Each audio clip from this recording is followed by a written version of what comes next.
We started off last Sunday with this message series called Adore, and taking a good hard look at God's adoration of us, and then eventually we're going to get to the place where we talk about us adoring Him. Oh, come, let us adore Him. And I mentioned this during communion that last week what we focused on was the fact that to adore means to give, and God is the biggest and greatest and most generous giver of all. We can't outdo Him, outgive Him, none of it. We can't out Him. It's not possible. And so a sign of adore or adoration is giving or generosity. We see that in John 3:15 John 3:16. Get it together. That for God so loved the world, or so adored the world, that He gave. This day, what we're going to look at is that adore also means to remember. We remember things that pertain to the people that we adore. Think about it. Think about the people that you know. Think about who you're married to or who you're good friends with. There are things about their lives that you remember, right? If you're not, then you're just a bad friend or a bad spouse. So if you don't celebrate your birthdays or anything like that, you don't have your act together. There are industries that exist today to help us remember special things in other people's lives. We know this from Hallmark and American Greeting Card Company. I researched it, and annually, Hallmark, their revenue is $4 billion. Now, I know that's not all cards, but I know that a lot of it is, and the purpose of cards is for us to send them to people to let them know we know what's going on in your life, or we remember it's your birthday, or we remember it's your anniversary, or congratulations on the graduation, or I know you're serving in some other part of the nation in the military. I want you to know I remember you, right? So we have businesses that their whole purpose of existence is to creatively help us let people know that we remember them. For men, I don't know, maybe you have the same struggle that I have, but I find that there's this area of my life of showing on an ever-increasingly creative way anniversaries and birthdays, Mother's Days, and things like that. I'm glad that we have a lifetime to learn, because I have a lifetime of learning it. And so still trying to perfect that or get that under wraps. I'm still learning it. And the reason why that's important to me is because I adore who I'm married to. Now, if you ask her, and you ask on my execution of those different things that I just listed out, it might come out a little bit different. But I want to tell you that I do adore Summer. I just have a funny way of showing it sometimes. But we remember those that we adore. We started last week in Exodus chapter 20, and it's still getting settled and situated into my heart that the Ten Commandments are actually God's wedding vows to us. In that whole scene, if we can look at Exodus 20 through 32, 33, it's really the picture of a wedding ceremony. And it's crazy powerful. It's also, on God's part, it's crazy powerful. On our part, it's crazy lame. Like, our capacity to show God that we love Him is just the definition of lame sauce. It just is. It's pitiful. So last week, we're not going to rehash a lot of the Ten Commandments. We're going to pick up right on the heels of the Ten Commandments and see what took place. If we can get there, get our minds there, I want to invite us to step away from the Ten Commandments being this rigid set of rules and laws that we need to abide by to stay in right standing with this God Almighty, and rather look at them as wedding vows. Because they're just saturated with these undertones and these overtones of, I want you for me, and I want to be what you want. So many times throughout the Old Testament it says, I will be your God and you will be my people. There's this exchange of a relationship here. I'm all for you. I want you to be all for me. History has a really crummy record of showing its adoration to our Heavenly Dad. Essentially to our spouse, if you will. And so this morning we're going to read through Exodus chapter 20. I think we're picking up around 18 or so. If you have a Bible, go ahead and turn there. I intentionally don't put the scriptures up on the screen because I think it's important that you have your own Bible and you mark it up like crazy, all right? So Exodus chapter 20 is where we're going to land. And are y'all ready for this today? Can we agree on this? Can we get our minds to a place that we are a part of one of the most massive wedding ceremonies in all of history? Like there's going to be another wedding, by the way, that's talked about in the Bible too, where we're reunited with Christ. We are the bride of Christ. There's going to be another massive wedding. We have one to look at, though, that we can pull away some crazy dysfunction from. So the wedding vows have already been exchanged. God has poured out His heart to His people, and this is how His people respond. It's crazy. When the people saw the thunder and the lightning and heard the trumpet and saw the mountain in smoke, they trembled with fear. Now, keep in mind that when the Ten Commandments were being spoken, all the people in the area heard. It says that earlier on, that all people heard this rumble, and they heard this voice from heaven going through these 10 things. So, when the people saw the thunder and the lightning and heard the trumpet and saw the mountain in smoke, they trembled with fear. They stayed at a distance and said to Moses, "Speak to us yourself, and we will listen, but do not have God speak to us, or we will die." A bit dramatic, but that was their view. And actually they had seen some of this happen before. Moses said to the people, "Do not be afraid. God has come to test you so that the fear of God will be with you to keep you from sinning." The people remained at a distance while Moses approached the thick darkness where God was. So here we have, on the heels of God saying, don't have any God before me. I brought you out. I brought you into this land, into this place of freedom.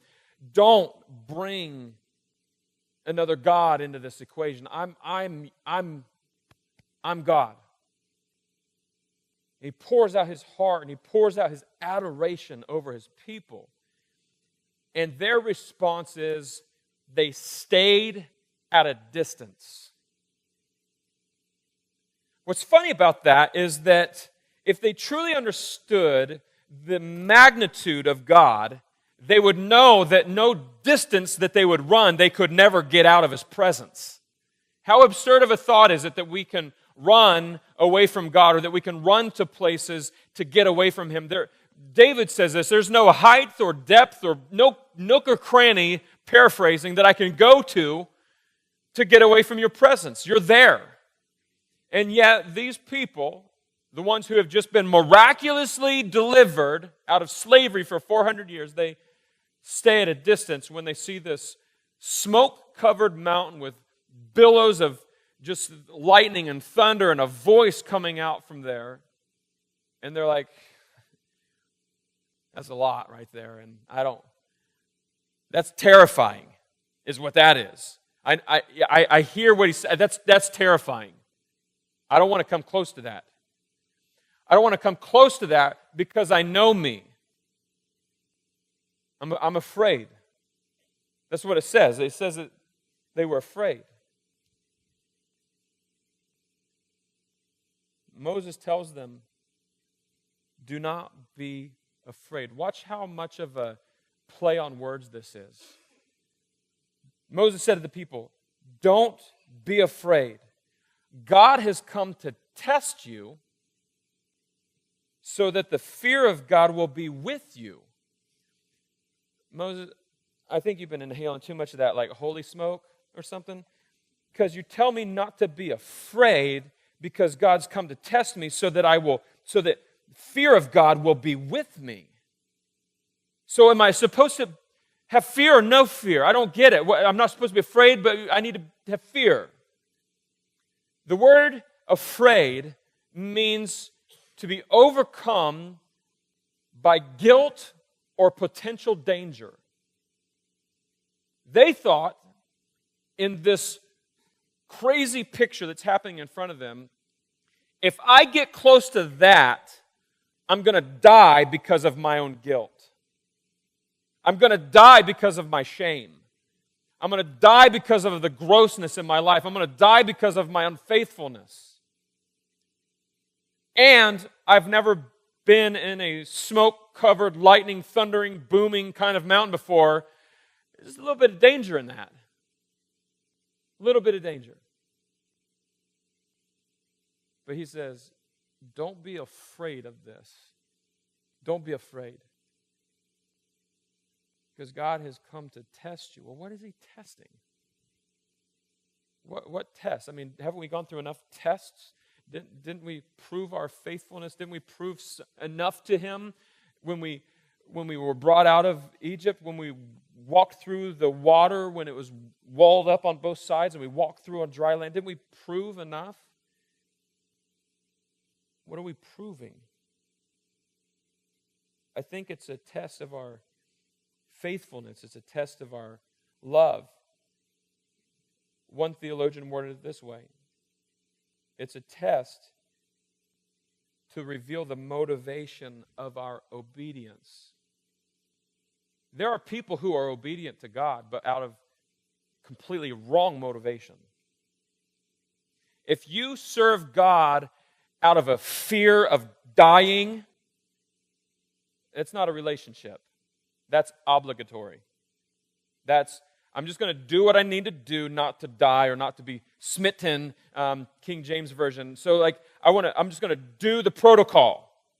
That's not a relationship. I'm so glad that Summer and I didn't approach each other and say, here's the agenda we have for each other. This is my agenda for you and your agenda for me, and this is the protocol for us to have a relationship. Well, there's a little bit of that, but if that's all there was, that's a business contract, not a relationship. And God wasn't searching for people who he could do business with. He was looking for people who would understand that he's their dad. And in this crazy way that they would understand that he's even their husband. Like he wants to be that intimate of relation, have that much of an intimacy in their relationship. To test. Don't be afraid. He's come to test the motivation of your love. Well, shoot. My motivation is like all whacked out. It's okay. That's what a test is for. A test reveals so that you know how to adjust your heart and your soul, your mind. Get all of that adjusted. And this is the purpose of the testing. He's come to test you so that you will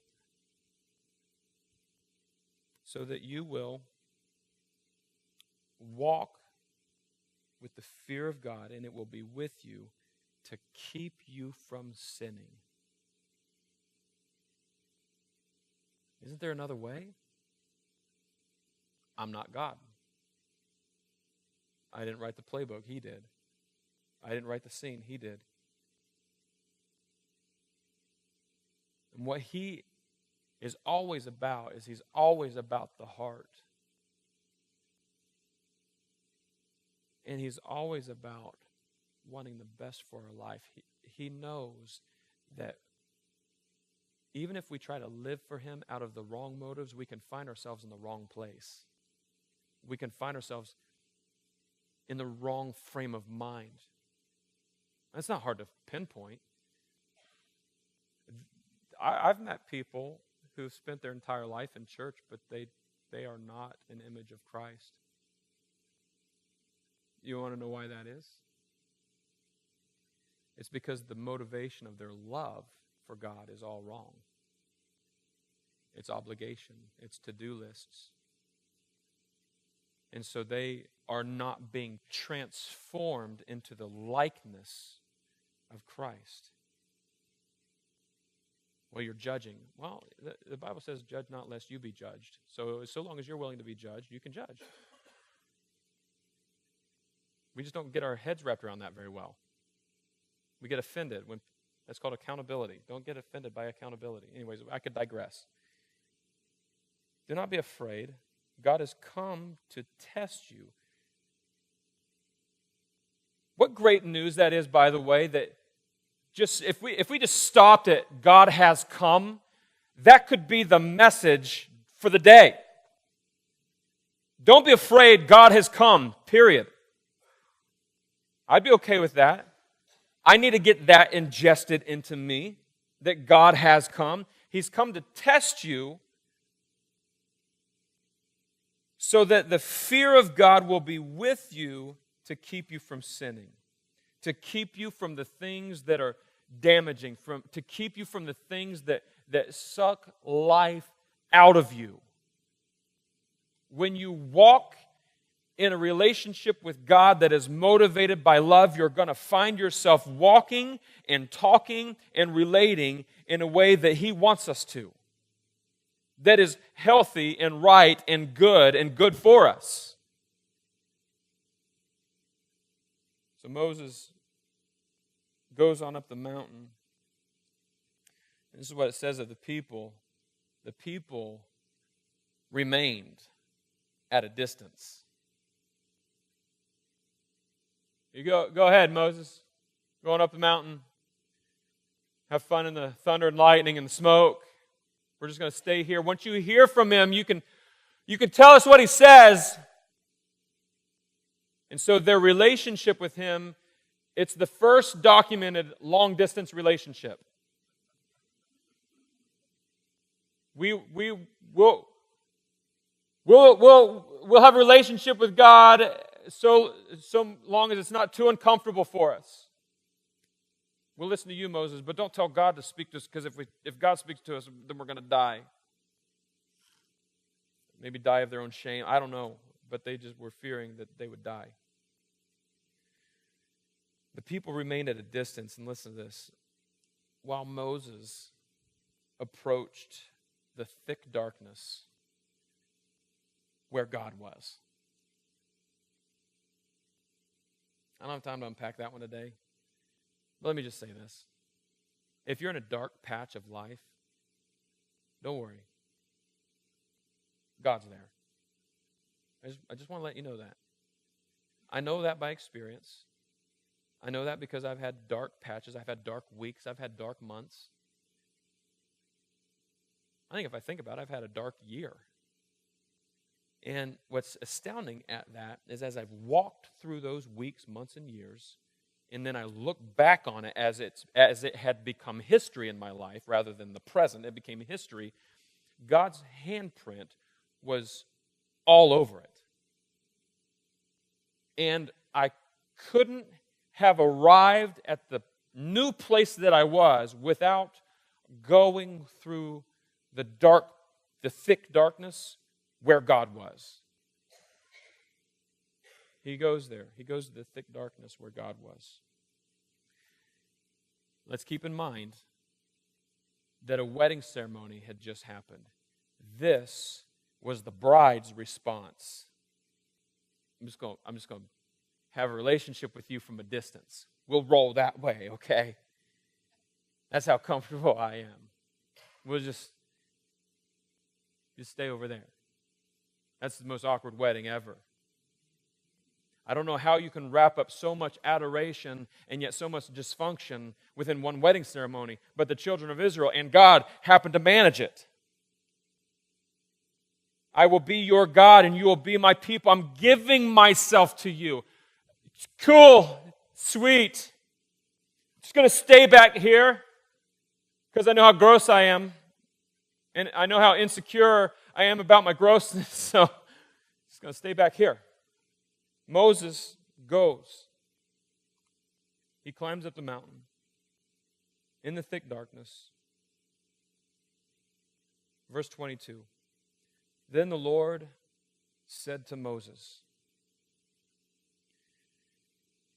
tell the Israelites this.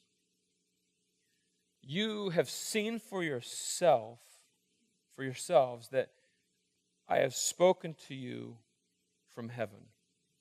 That's a weird way to word that, right? I've never seen that I've heard. You know what I'm saying? Tell the Israelites this. You have seen for yourselves that I've spoken. You've seen for yourselves that I've spoken. I've heard that you've spoken, but I don't know if I've ever heard, seen somebody. You know what I'm saying? I hear with my ears, not my eyes. Tell them, you have seen for yourselves that I've spoken to you from heaven. Do not make any gods to be alongside me. That's the first thing that God says when he's one-on-one with Moses up on the mountaintop. Now, from this point on, the children of Israel at the bottom of the mountain, they're not hearing the conversation. All they see is thunder and lightning and smoke. And God is now speaking directly to Moses. And the first thing that he says for Moses to go back and say to the bride, don't make another God to be alongside me. Well, what's so offensive about that? I don't know. It's like exchanging your wedding vows and then having a backup groom to dance on the dance floor with. Like you just said I do's to this one, but then you've got another one here. And like the same day, all right, let's just keep going. I'm getting ahead of myself. Do not make any gods to be alongside me. Do not make for yourselves gods of silver or gods of gold.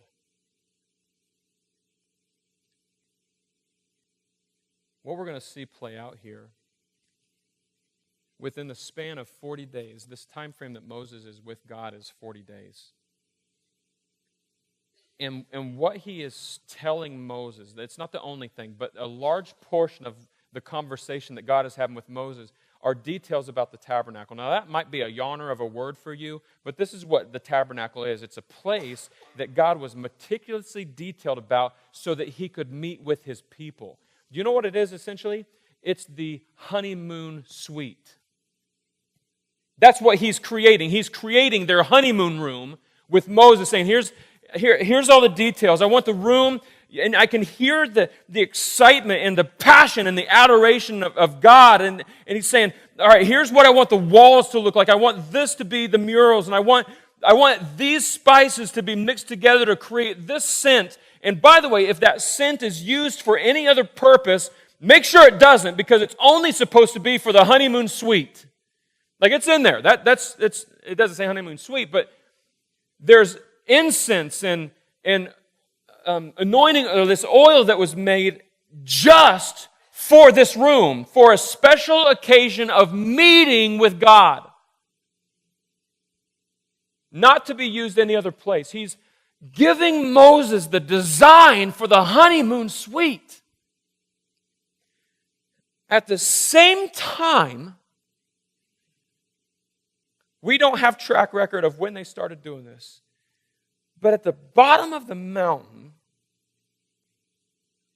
the children of Israel, it says this later on, we don't know what's happened to Moses. So, Aaron, what are we going to do? Within 40 days, we have a wedding ceremony of a type. And we go from that to them crafting a golden calf. And the remarkable part of this is that all of that is happening while the honeymoon suite details are being laid out.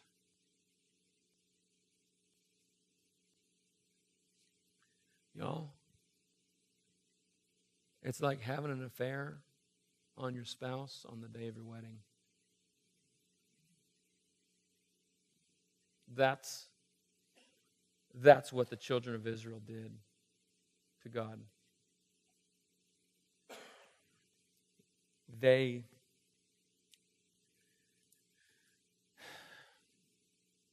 were unfaithful from moment one. Crazy. And God saw it. And God continued with the plans of the honeymoon suite. And it didn't stop there. Eventually, that honeymoon suite was still built so that he could meet with his people. If that is not a picture of adoration, I don't know what is. Paul wrote it this way: while I was still a sinner, Christ died for me. At least die for me when I got my act together. But you died for me when I was still willfully sinning. History repeats itself, right? And here's my temptation, my human temptation, reading this about the children of Israel. And these guys are so lame. Don't they know they have a God who's like giving all of himself to them? And they're like, no, we want to worship a golden calf instead. You can give credit to it. And then I find myself distracted with other garbage or stuff rather than distracted and adoring my God. We can't be too quick to point a finger at the children of Israel because we are them. We are the ones on the same day of our wedding. It's gross, right? Anybody feel kind of grossed out by that? You can't not feel gross. You can't not feel gross. But then at the same time, I can't not feel overwhelmed by gratefulness for his mercy and for his love. That he would see me in my filth and still go forward with the plans to meet with me. At least give me the silent treatment for a little while or something.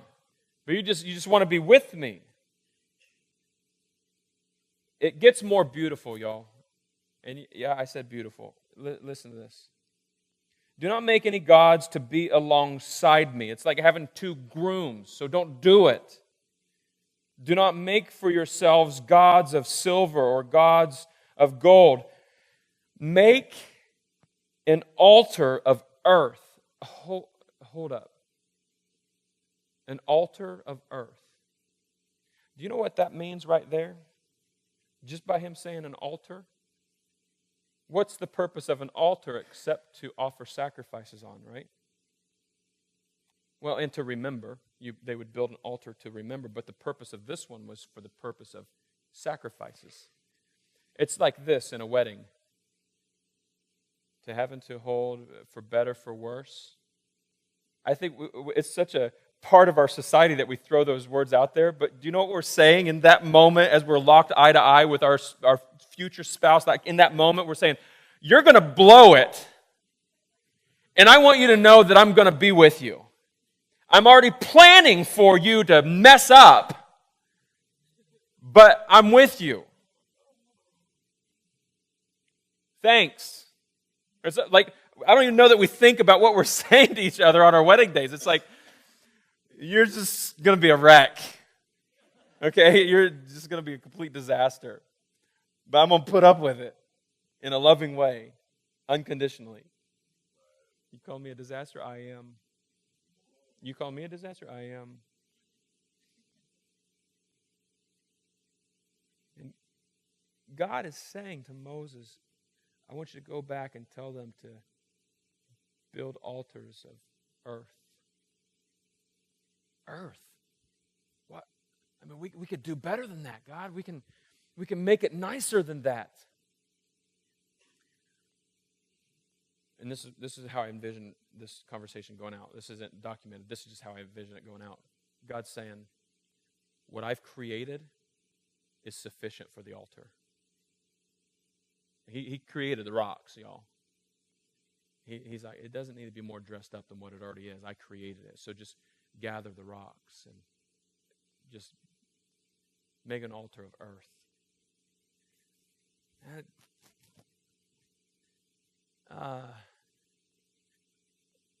It sounds very meek. And I'll be honest, God, that sounds very humble. Yep. That's how I roll. So just build me an altar of earth and sacrifice on it your burnt offerings and fellowship offerings. Fellowship offerings are your peace offerings. The altars are intended to be a place where peace is established.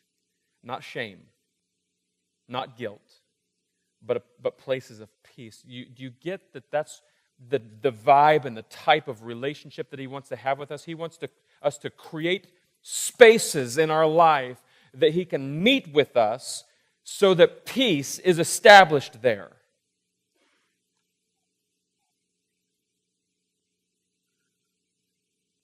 You can offer your sheep and goats and your cattle. Wherever I cause my name to be honored. Wherever I cause my name to be honored, I will come to you and bless you. Honored there means remembered. Everywhere that I cause my name to be remembered, I want you to build earth altars, and I'm going to meet you there to bless you. Well, what are the altars in my life? Let me just spell out some practical ones. This is just me, and if this doesn't fit for you, then so be it. My wedding day is an altar. I've got a VHS video that I go back to. That's my altar. And this right here, it's taken different shapes throughout the course of my life. One ring is in the Atlantic Ocean right now, but nonetheless, I make sure that I have a wedding band on here, and every time I look at it, it is a what? A reminder that I belong to someone. Okay? When my children were born, each of those days are an altar to me because God made himself known in those moments. Anybody that doesn't look at the birth of a child as evidence of God's miracle, working power, I have opinions on that, but I'll just keep it to myself. When my parents got divorced, I built an altar there. The dysfunction that I've had with all the father figures in my life, each of those have been altars. Why? Because God, how does he word it? Everywhere I cause my name to be honored. Everywhere that I cause my name to be remembered. It's not just in the beautiful, amazing, miraculous, good days that he's remembered. It's also in the pain of my life. So what does my altar look like? My altar looks like a very unassuming journal where I've documented and I've written these things down, and I've written about me seeing God in these moments. And I go back to him, not to restir the hurt, but to restir and be reminded that God was there. Right? And the amazing thing about this directive that he's given, the purpose of the altar building is to be a place that I can meet with you and bless you. What is our problem when we don't want to do that? Right? Why would we refuse to create space in our life to meet with God so that He can bless us, so that we can establish peace and then be blessed. We're no different than the children of Israel. We are so easily distracted. We lose patience because life doesn't look like we think it ought to look like. It's not happening as fast as we think it should happen. Moses, you've been up there 40 days. I guess it's 40 and out, and so you're done. We're moving on to the next God, and we have such a short attention span. God has done miracles in your life. God has shown up. He has revealed Himself to you in your life, and yet we have the audacity to arrive at these spots where we just wonder if He's with us. Then we go chasing other things. All the while, He sees it and is still inciting us and encouraging us to build altars so that we remember that He was there in all of that. I don't want to come to that altar. There's too much shame in that one. You saw how long I walked in that one. I want peace, but that peace is going to come at the cost of crazy awkwardness in your presence. Yeah.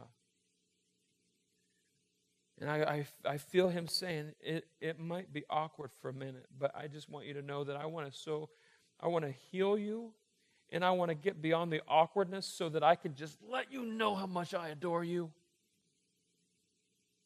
I don't land in the awkward. I land in the peace and in the blessing. Oh, man.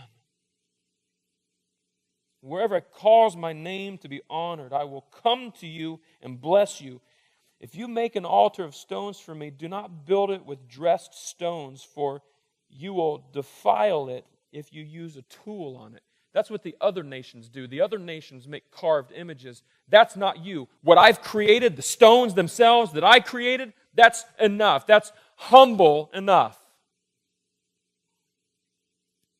That's His orders. He is humble about His meetings with us. Now, it gets really obscure here at the very end, and this will be a great attention grabber, okay? This is in verse 26. And do not go up to my altar on steps, or your private parts may be exposed. What? You're messing with me. That's really in there. If you don't have your Bible, you missed that one, okay? Do not go up to my altar on steps, or your private parts may be exposed. And I was like, God, really? What? Okay, what is that? Ah, man, this is so good. His meeting places that He wants us to make are not only to bring peace and blessing, but He also wants us to know that it's a place of decency.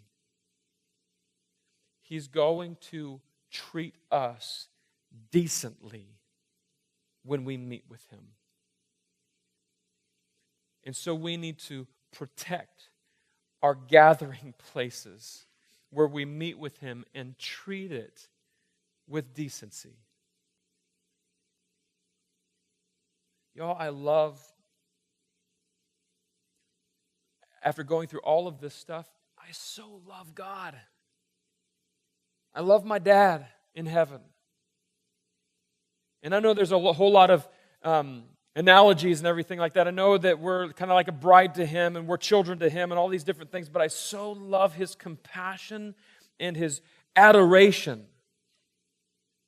This is all initiated by Him. This is the one-on-one conversation between God and Moses and saying, God's telling Moses, go back down there and tell them this. I see that they're already blowing it. I can see the seed in their heart. They haven't built the calf yet, but I'm talking to you, Moses, but I see what they're getting ready to do. And I want you to go back there and tell them to make these spaces, make these altars, to offer your sacrifices, because I'm already planning for them to blow it.